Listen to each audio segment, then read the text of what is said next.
Hello guys, എല്ലാവർക്കും പുതിയൊരു വീഡിയോയിലേക്ക് സ്വാഗതം.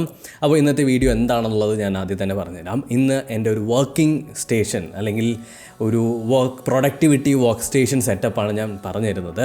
വർക്ക് സ്റ്റേഷൻ മീൻസ് വേറൊരു തരത്തിലും എഡിറ്റിങ്ങോ അതുപോലെ തന്നെ ഓഡിയോ ക്രിയേഷനോ ഒന്നുമല്ല, ജസ്റ്റ് എൻ്റെ പ്രൊഡക്ടിവിറ്റി വർക്ക് സെറ്റപ്പാണ് ഇന്നത്തെ വീഡിയോ എന്ന് പറയുന്നത്. ഇങ്ങനൊരു സെറ്റപ്പിൻ്റെ ഒരു പ്ലാനൊന്നും എനിക്കുണ്ടായിരുന്നില്ല. ഇത് നിങ്ങൾക്ക് എല്ലാവർക്കും അറിയാം, എൻ്റെ ചാനൽ ഫോളോ ചെയ്യുന്നവർക്കറിയാം. നമ്മളൊരു ഗെയിമിംഗ് പി സി ബിൽഡ് ചെയ്തിട്ടുണ്ട്, അതേപോലെ തന്നെ ഒരു സ്ട്രീമിംഗ് പി സി ഉണ്ട്.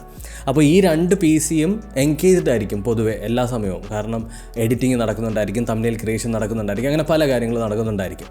അപ്പോൾ എനിക്ക് സ്ക്രിപ്റ്റ് ക്രിയേറ്റ് ചെയ്യാനും അതേപോലുള്ള പരിപാടികളൊക്കെ ചെയ്യാനായിട്ടും പിന്നെ ബ്രെയിൻ സ്റ്റോം ചെയ്ത് ഒരുപാട് ഐഡിയാസ് കണ്ടുപിടിക്കാനൊക്കെ ഒരു പ്രൊഡക്ടിവിറ്റി അല്ലെങ്കിൽ ഒരു അതിൽ നിന്നെല്ലാം വിട്ട് നിന്ന് എന്നെ വലുതായിട്ട് എന്താ പറയട്ടെ, ഈ ഗെയിമൊക്കെ കാണുന്ന സമയത്ത് ചിലപ്പോൾ അവിടെ പോയി ഇരുന്ന് പോകും. അങ്ങനത്തെ പ്രശ്നങ്ങളൊന്നും വരാണ്ട് ഫോക്കസ്ഡ് ആയിട്ട് എനിക്ക് വർക്ക് ചെയ്യാനായിട്ട് ഒരു സ്ഥലം വേണമെന്ന് തോന്നി.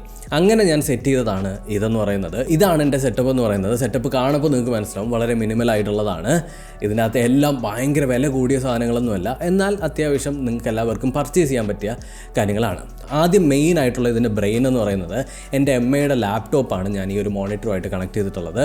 അതാകുമ്പോൾ എനിക്കിവിടെ ഇരുന്ന് വർക്ക് ചെയ്യാം. എനിക്ക് പുറത്തേക്ക് പോകണമെന്നുണ്ടെങ്കിൽ ഈ ഒരു ലാപ്ടോപ്പ് എടുത്തുകൊണ്ട് പോയാൽ മതി. ഭയങ്കര ഈസിയാണ്, ഭയങ്കര കൺവീനിയൻ്റ് ആണ്, സൂപ്പർ കൺവീനിയൻ്റ് ആണ്. ഇനി നമ്മുടെ മെയിനായിട്ടുള്ള നിങ്ങൾക്കിപ്പോൾ കാണാൻ പറ്റും ആ ഒരു ബ്യൂട്ടിഫുൾ ഡിസ്പ്ലേ. ഇത് എൻ്റെ ഫേവറേറ്റ് മോണിറ്ററാണ്.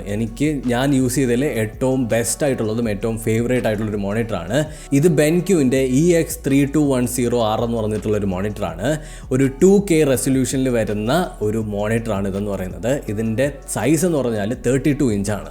അപ്പോൾ ഞാൻ ഇതുവരെ 32 ഇഞ്ച് മോണിറ്ററൊന്നും ഉപയോഗിച്ചിട്ടില്ല. ഞാൻ എൻ്റെ മാക്സിമം പോയത് 27 ഇഞ്ചാണ്. അപ്പോൾ ആ ഒരു 27ൽ നിന്ന് വലിയൊരു അപ്ഗ്രേഡ് തന്നെയായിരുന്നു ഈ ഒരു, നിങ്ങൾക്കിപ്പോൾ കാണാൻ പറ്റും ഇവിടെ ഇരിക്കുന്നത് ഈ ഒരു മാർവലസ് പീസ് എന്ന് പറയുന്നത് ഒരു 32 ഇഞ്ച് മോണിറ്ററാണ്. ഇതിന് ഒരുപാട് പ്രത്യേകതകളുണ്ട്. എന്ന് പറഞ്ഞു കഴിഞ്ഞാൽ ഒന്നാമത്തെ ഏറ്റവും ഇമ്പോർട്ടൻ്റ് ആയിട്ടുള്ളതെന്ന് പറഞ്ഞാൽ ഈ ബെൻക്യൂവിൻ്റെ മോബിയസ് EX3210R എന്ന് പറഞ്ഞിട്ടുള്ള ഈ ഒരു മോണിറ്ററിൻ്റെ അകത്ത് ഒരു അടിപൊളി എന്താ പറയട്ടെ, ഒരു സ്പീക്കർ സിസ്റ്റം താഴെ വരുന്നുണ്ട്. ഒരു സ്പീക്കർ, കുഞ്ഞ് സ്പീക്കർ ആണെങ്കിലും അത്യാവശ്യം നല്ല സൗണ്ടും അതുപോലെ തന്നെ അത്യാവശ്യം നല്ല ക്വാളിറ്റി നമുക്ക് കിട്ടുന്നുണ്ട്.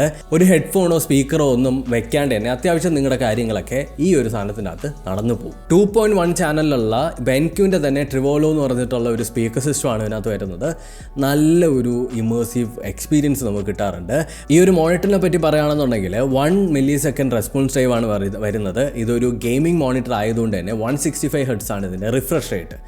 ഇതിൻ്റെ പാനൽ നോക്കിക്കഴിഞ്ഞാൽ ഒരു VA പാനലാണ് കൊടുത്തിട്ടുള്ളത്. പിന്നീട് ഇതിൻ്റെ മാക്സിമം ബ്രൈറ്റ്നസ് ലെവൽ എന്ന് പറയുന്നത് 400 nits ആണ്. ഇതിനകത്ത് HDR ഫീച്ചേഴ്സ് നോക്കിക്കഴിഞ്ഞാൽ HDR10 വരുന്നുണ്ട്. പിന്നീട് ഏറ്റവും ഇമ്പോർട്ടൻ്റ് ആയിട്ട് അത്യാവശ്യം എഡിറ്റിംഗ് കാര്യങ്ങളൊക്കെ ചെയ്യുന്ന സമയത്ത് നമുക്ക് ട്രൂ കളേഴ്സ് വേണം, അതായത് പക്ക കളേഴ്സ് വേണം. അപ്പോൾ അതിനായിട്ട് ഇതിനകത്ത് കുറേ കളർ മോഡുകളുണ്ട്. നിങ്ങളുടെ യൂസ് എന്താണ്, നിങ്ങളിപ്പോൾ ഗെയിമിംഗ് ആണെന്നുണ്ടെങ്കിൽ ഗെയിമിംഗ്, അല്ലെങ്കിൽ വേറെ ഏതാണോ നിങ്ങളുടെ പർപ്പസ് അതിനനുസരിച്ച് ഓരോ കളർ മോഡുകളുണ്ട്. സിനിമ HDRI ഉണ്ട്, അതുപോലെ തന്നെ കസ്റ്റം ആയിട്ട് നിങ്ങൾക്ക് ഓരോന്ന് ചെയ്യാനായിട്ട് പറ്റും. ഡിസ്പ്ലേ HDR ഉണ്ട്, പേപ്പർ ഉണ്ട്, FPS ഗെയിമുകൾക്ക് ഒരെണ്ണമുണ്ട്, ഗെയിമുകൾക്ക് ഒരെണ്ണമുണ്ട്, അതുപോലെ തന്നെ MBook എന്ന് പറഞ്ഞിട്ട് ഒരെണ്ണമുണ്ട്, റേസിംഗ് ഗെയിംസിന് ഒരെണ്ണമുണ്ട്, RPG ഗെയിമുകൾക്ക് ഒരെണ്ണമുണ്ട്. പിന്നീട് SRGB പൊതുവേ എന്ന് വെച്ചാൽ ട്രൂ കളേഴ്സ് ആയിരിക്കും. ഒന്നിനും സാച്ചുറേഷൻ ഒന്നും കൂടാണ്ട് ബാലൻസ്ഡ് ആയിട്ടുള്ള കളറായിരിക്കും. അപ്പോൾ നിങ്ങൾക്ക് എഡിറ്റ് ചെയ്യുന്ന സമയത്ത് ഭയങ്കര കംഫർട്ടബിൾ ആയിരിക്കും. പിന്നെ ഈ ഒരു ഡിസ്പ്ലേ നിങ്ങൾക്ക് കാണുമ്പോൾ തന്നെ മനസ്സിലാവും, ഒരു കർവ്ഡ് ഡിസ്പ്ലേ ആണ്. അതൊരു 1000R കർവ് എന്നാണ് ഇതിനെ പറയുന്നത്.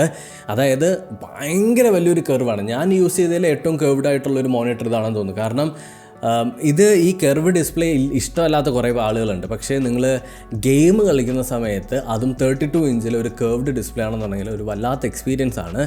ഭയങ്കര രസമാണ് കളിക്കാനായിട്ട്. നിങ്ങൾക്ക് ഒരു ഭയങ്കരമായിട്ട് മൂവീസും കാര്യങ്ങളൊക്കെ എൻജോയ് ചെയ്യാൻ പറ്റും, സീരിയസ്ലി പറയാണ്. പിന്നെ നോക്കിക്കഴിഞ്ഞാൽ ഇതിനകത്ത് HDRI എന്ന് പറഞ്ഞിട്ടുള്ളൊരു സംഭവമാണ് വരുന്നത്. അത് ബെൻക്യൂവിൻ്റെ ഒരു ടെക്നോളജിയാണ്. അതായത് ഒരു സെൻസർ യൂസ് ചെയ്തിട്ട് നമ്മളിരിക്കുന്ന അല്ലെങ്കിൽ ഈ മോണിറ്റർ കൊണ്ട് വെക്കുന്ന റൂമിൻ്റെ ലൈറ്റിംഗ് കണ്ടീഷൻ അനുസരിച്ച് ഇതിൻ്റെ ഡൈനാമിക് റേഞ്ച് കറക്റ്റായിട്ട് അഡ്ജസ്റ്റ് ചെയ്യുന്നതിനാണ് ഈ ഒരു HDRI എന്ന് പറയുന്നത്. അതും ഒരു നല്ലൊരു ഫീച്ചറാണ്.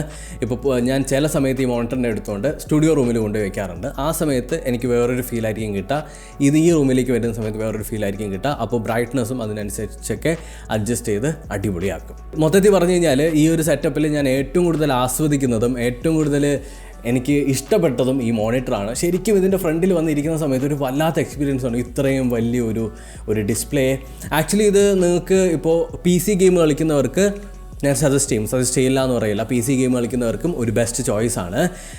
FPS ഗെയിമുകൾക്ക് ഞാനത് റെക്കമെൻഡ് ചെയ്യില്ല. പ്യുവർലി ഞാൻ പറയാം, FPS ഗെയിമുകൾക്ക് റെക്കമെൻഡ് ചെയ്യില്ല. പക്ഷേ സ്റ്റോറി മോഡ് ഗെയിമുകൾ കളിക്കുന്നവർ, GTA കളിക്കുന്നവർ ഒക്കെ ഉറപ്പായിട്ടും കൺസിഡർ ചെയ്യാൻ പറ്റുന്ന ഒരു മോണിറ്ററാണ് ബെൻക്യൂവിൻ്റെ മോബിയസ് EX3210R എന്ന് പറയുന്നത്. എക്സലൻറ്റ് ചോയ്സാണ്. ചിലർക്ക് TVക്കകത്ത് കൺസോൾ കളിക്കാൻ ഇഷ്ടമല്ലാത്തവരുണ്ടാവും, അവർക്ക് ബെസ്റ്റ് ചോയ്സ്. ചിലർ കാണും PCയും കൺസോളും എല്ലാം ഒരു സെറ്റപ്പിലായിരിക്കും, അല്ലെങ്കിൽ ഒരു സ്ഥലത്തായിരിക്കും, അവർക്ക് ബെസ്റ്റ് ചോയ്സാണ്, അടിപൊളിയാണ്. ഇനി നമ്മുടെ ബാക്കി കാര്യങ്ങളിലേക്ക് വരാം. ഞാൻ യൂസ് ചെയ്യുന്ന ഡെസ്ക് ഐക്കിയുടെ ഒരു ഡെസ്ക്കാണ്.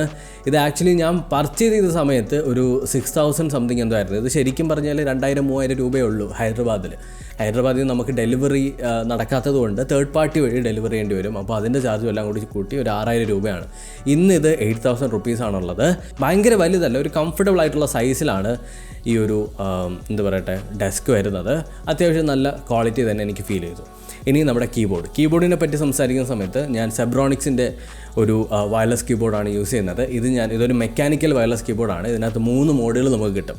അതായത് USB മോഡ് കിട്ടും, വൈഫൈ മോഡ് കിട്ടും, അതുപോലെ തന്നെ ബ്ലൂടൂത്ത് കിട്ടും. അങ്ങനെ നിങ്ങൾക്ക് കണക്ട് ചെയ്യാൻ പറ്റും. ഇതിൻ്റെ ഡെഡിക്കേറ്റഡ് വീഡിയോ ഞാൻ ഇട്ടിട്ടുണ്ട്, നിങ്ങൾക്ക് വേണമെങ്കിൽ പോയി ചെക്ക് ചെയ്ത് നോക്കാവുന്നതാണ്. പിന്നെ നമ്മുടെ മൗസ് എന്ന് പറയുന്നത് ഇതാണ് നമ്മുടെ ലോജിടെക്കിൻ്റെ ക്യൂട്ട് ലിറ്റിൽ മൗസ്. ഇതിനെ പറ്റിയിട്ടും ഞാൻ ഒരു വീഡിയോ ഇട്ടിട്ടുണ്ട്, ഡെഡിക്കേറ്റഡ്. നമ്മുടെ റിവ്യൂ ഉണ്ട് 2 മിനിറ്റ്സിൻ്റെ അകത്ത് നമ്മൾ ചെയ്തതാണ്. കംഫർട്ടബിളാണ്. ഇനി മൗസ് പാഡ് പേരറിഞ്ഞുകൂടാത്തൊരു മൗസ് പാഡാണ്. എൻ്റെ കാര്യം നടന്നു കിട്ടും, അത്ര മാത്രമേ ഉള്ളൂ. എന്തായാലും ഒരു പുതിയൊരു മൗസ് പാഡിലേക്ക് പോകണം. പിന്നെ ഈ ചെടിയുടെ കാര്യം പറയുന്ന സമയത്ത് ഇത് ഐക്കിയുടെ തന്നെ ഒരു ചെടിയാണ്. ഏകദേശം ഒരു 2 വർഷമായി തോന്നുന്നത് വാങ്ങിച്ചിട്ട്.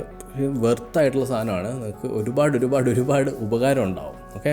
പിന്നെ ഡെസ്കിൽ നോക്കിക്കഴിഞ്ഞാൽ നിങ്ങൾക്ക് കാണാൻ പറ്റും ഒരു 2 സാധനങ്ങൾ ഇരിപ്പുണ്ട്. അതായത് ഒന്ന് എൻ്റെ OnePlusൻ്റെ ഇയർബഡ്സ് ആണ്.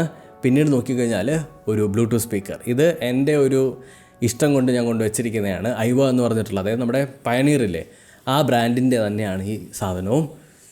കിഡിലമാണ്, ഒരു പ്രീമിയമാണ്. ഏകദേശം ഒരു 12,000 റുപ്പീസാണ് ഇതിൻ്റെ പ്രൈസ് വരുന്നത്. ഇതിലുള്ളതിലൊരു പ്രീമിയം സ്പീക്കർ എനിക്ക് പാട്ട് കേൾക്കാനൊക്കെ ഒരുപാട് ഇഷ്ടമുള്ളതാണ്. അപ്പോൾ ഇത്രയേ ഉള്ളൂ ഈ ഒരു സെറ്റപ്പ് എന്ന് പറയുന്നത്. ഇതിനകത്ത് ഏറ്റവും ഹൈലൈറ്റഡ് ആയിട്ട് എനിക്ക് പറയാനുള്ളത് ഈ ഒരു മോണിറ്റർ തന്നെയാണ്. നിങ്ങൾക്ക് കാണുമ്പോൾ തന്നെ മനസ്സിലാവും എന്ത് ബ്യൂട്ടിഫുൾ ആണെന്നുള്ളത്. അതുപോലെ തന്നെ ഇതിൻ്റെ പുറകിലായിട്ട് നിങ്ങൾക്ക് കാണാമല്ലോ LED സ്ട്രിപ്പ് കൊടുത്തിട്ടുണ്ട്.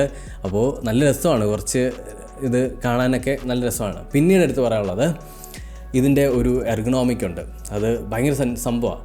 ഇത് നമുക്ക് നല്ല ഒരു ഡിഗ്രി ആംഗിളിൽ നമുക്കിത് കണ്ടോ തിരിക്കാൻ പറ്റും ഈ മോണിറ്ററിനെ. അതേപോലെ തന്നെ ടിൽറ്റ് ചെയ്യാനും പറ്റും. ഇങ്ങനെ ടിൽറ്റ് ചെയ്യാൻ പറ്റും. ഞാൻ ഉപയോഗിക്കുന്ന വേറൊരു മോണിറ്ററിന് ആ ഒരു ഫീച്ചർ ഇല്ല. പിന്നെ പൊക്കാനും പറ്റും. കണ്ടോ, നിങ്ങൾക്ക് ഇഷ്ടപ്പെട്ട ഹൈറ്റിൽ, നിങ്ങളിപ്പോൾ നിന്നിട്ടാണ് വർക്ക് ചെയ്യുന്നതെന്നുണ്ടെങ്കിൽ ഈ ഒരു ഹൈറ്റിൽ വയ്ക്കാൻ പറ്റും. അല്ലെങ്കിൽ നിങ്ങൾക്ക് ഇഷ്ടമുള്ള ഹൈറ്റിലേക്ക് ഇതിനെ അഡ്ജസ്റ്റ് ചെയ്ത് വെക്കാനായിട്ട് പറ്റും. അത്രത്തോളം നല്ല ഒരു മോണിറ്ററാണ്. അപ്പോൾ ഈ സാധനങ്ങളുടെ എല്ലാം എന്താ പറയട്ടെ ലിങ്ക് നിങ്ങൾക്ക് പർച്ചേസ് ചെയ്യണമെങ്കിൽ ലിങ്ക് ഞാൻ ഡിസ്ക്രിപ്ഷനിൽ കൊടുത്തിരിക്കാം, നിങ്ങൾക്ക് കയറി നോക്കാവുന്നതാണ്. ഇനി നമ്മുടെ ഈ ബെൻക്യൂവിൻ്റെ ഈ ഒരു മോണിറ്ററിൻ്റെ പ്രൈസിങ് നോക്കുകയാണെന്നുണ്ടെങ്കിൽ 46,500 റുപ്പീസാണ് ഈ ഒരു മോണിറ്ററിൻ്റെ പ്രൈസ്. ഞെട്ടിക്കാണുമെന്നറിയാം. എന്തായാലും 2K റെസൊല്യൂഷനിൽ വരുന്ന ഒരു മോണിറ്റർ ആയതുകൊണ്ടാണ് ഇതിന് ഇത്രയും പ്രൈസ് വരുന്നത്. അതുപോലെ തന്നെ നിങ്ങൾക്ക് എല്ലാ തരത്തിലും വെർത്തായിരിക്കും. നിങ്ങൾ വാങ്ങിച്ചു കഴിഞ്ഞാൽ വെർത്തായിട്ടുള്ളതാണ്. 165 Hz ഉണ്ട്, 1 ms റെസ്പോൺസ് ടൈം, അതുപോലെ തന്നെ 2K റെസൊല്യൂഷൻ. 2Kയിലൊക്കെ ഗെയിം കളിക്കുന്നത് എനിക്ക് തോന്നുന്നു ഇനി വരാൻ പോകുന്നൊരു വീഡിയോയിൽ ഞാൻ കുറച്ച് കാര്യങ്ങൾ പറയുന്നുണ്ട്. ഈ 2K റെസൊല്യൂഷനിൽ 4K റെസൊല്യൂഷനിൽ ഗെയിം കളിക്കുന്നത്. അത് 1080p നിങ്ങൾ അപ്ഗ്രേഡ് ചെയ്താൽ മാത്രമേ നിങ്ങൾക്ക് ആ ഒരു ഫീല് മനസ്സിലാവുള്ളൂ. ഇത് കണ്ടുകൊണ്ടിരിക്കുന്ന ഗെയിമേഴ്സിന് മനസ്സിലാവും. 1080p നമുക്ക് 1080p ഒക്കെ മതി, എനിക്ക് 1080pയുടെ ആവശ്യമുള്ളൂ എന്നൊക്കെ തോന്നും. 2K മോണിറ്ററിൽ നിങ്ങൾ അല്ലെങ്കിൽ 1080pയുടെ മേളിലോട്ടുള്ള ഒരു മോണിറ്ററിൽ നിങ്ങൾ ഗെയിം കളിച്ച് നോക്കണം ഒരു തവണയെങ്കിലും. ഏതെങ്കിലും ഒരു ഇപ്പോൾ നമ്മുടെ നെക്സ്റ്റ് ജെന്നോ ഗീക്ക് ബോസോ GRIXോ എവിടെയെങ്കിലുമൊക്കെ പോയിട്ട് ഒന്ന് കളിച്ച് നോക്കണം, ജസ്റ്റ് ഒന്ന് കളിച്ച് നോക്കണം. അപ്പോഴാണ് ഈ 2Kയിൽ ഗെയിം ചെയ്യാനായിട്ടുള്ള ഒരു ഫീല് മനസ്സിലാവുന്നത്. ആ ഒരു കിക്കുണ്ട്, ഒരു കിക്ക് അത് കിട്ടിക്കഴിഞ്ഞാൽ പിന്നീട് നിങ്ങൾ താഴോട്ട് പോവില്ല, ഒരിക്കലും താഴോട്ട് പോവില്ല. പിന്നെ 4Kയിലോട്ടൊക്കെ നിങ്ങൾ പിടിക്കുള്ളൂ. അപ്പോൾ ഇത്രയേ ഉള്ളൂ ഈ ഒരു വീഡിയോ എന്ന് പറയുന്നത്. ഈ വീഡിയോ നിങ്ങൾക്ക് ഇഷ്ടപ്പെട്ടിട്ടുണ്ടെന്ന് കരുതുന്നു. ഒരു ഡിഫറെൻ്റ് ആയിട്ടുള്ളൊരു വീഡിയോ ആണ്, വളരെ ഡിഫറെൻ്റ് ആയിട്ടുള്ള വീഡിയോ. നമ്മൾ കുറച്ച് നാൾ മുന്നേ ഈ ഒരു സ്ഥലം വിട്ടതാണ്, എന്നിട്ട് വീണ്ടും നമ്മൾ തിരിച്ചെത്തിയിട്ടുണ്ട്. Thank you so much for watching. ഈ വീഡിയോ ഇഷ്ടപ്പെട്ടിട്ടുണ്ടെങ്കിൽ തീർച്ചയായിട്ടും ലൈക്ക് ചെയ്യുക, സബ്സ്ക്രൈബ് ചെയ്യുക. ചുമ്മാ ചളി അടിക്കാനായിട്ട് ഇതിനകത്ത് കണ്ടൻ്റൊന്നുമില്ല, കുറച്ച് സീരിയസ് ആയിട്ടുള്ള ഒരു ടോപ്പിക് ആയതുകൊണ്ടാണ് ഇങ്ങനെ സംസാരിച്ചത്. അടുത്തൊരു ടെക്നോളജി വീഡിയോയിൽ വീണ്ടും കണ്ടുവരുന്നതായിരിക്കും. Bye bye.